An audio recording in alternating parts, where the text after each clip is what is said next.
Good morning. I'm Ron Moore, and this is your Wednesday morning cup of motivation.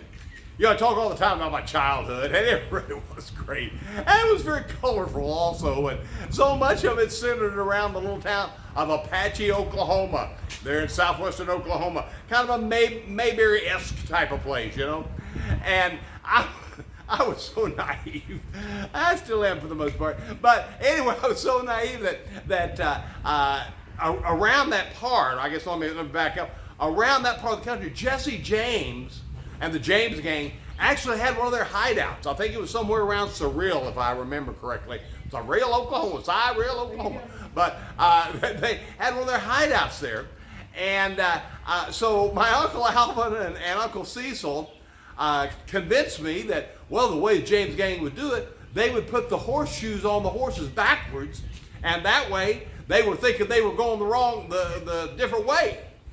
And I thought, well, yeah, that makes sense to me. You know, you want to go one direction, make people think you're going a different direction, then yeah, put the horseshoes on backwards. And, you know, I know, my city boy, that I'm really a country boy, but my city boy came out then, I just believed him.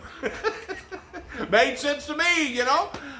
It's kind of like somebody said, hey, the reason this generation can't find this direction because they got their hats on backwards. But, you know, whatever it is, one of the greatest challenges is finding direction. Have you ever found that to be true?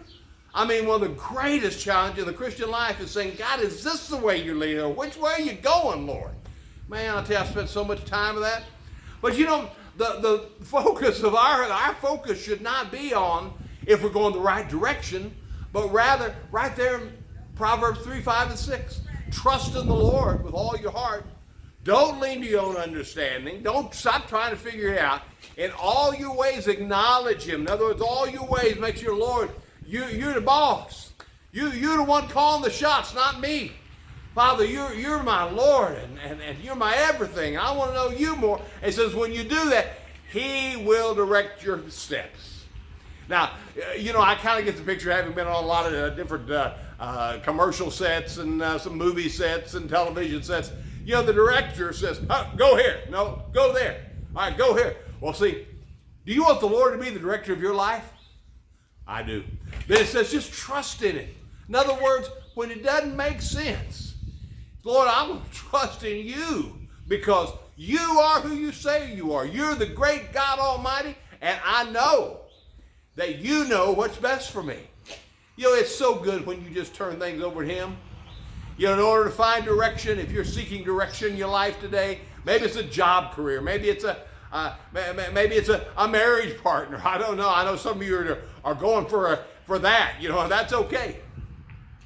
But see, first of all, there's the practical of that. You know, in other words, if I wake up tomorrow and I say, you know, I feel like God's calling me to be a brain surgeon. Whoa, do that to me. You know, say, whoa, that doesn't quite make sense. Bear witness in my spirit, you know. I mean, there's nothing about me that you would want, even if I tried. I'm telling you, God has not wired me to be a brain surgeon, you know. At the same time, God hasn't wired a brain surgeon to do what I do, you know. So see, you have unique gifts and talents and abilities that God's calling, God's direction for your life are going to line up with those. So I challenge you today, if you're seeking direction, hey, listen, begin to just seek God with all your heart. Trust Him. Just walk. You know, just take a chill pill, you know, and stop trying to figure it out yourself. And just, like I believe it was Mother Teresa said, just do the next thing. You know, do the next thing that God puts in front of you, and He will direct your path. Hey, have a great Wednesday. I'll talk to you again on Friday. Bye-bye now.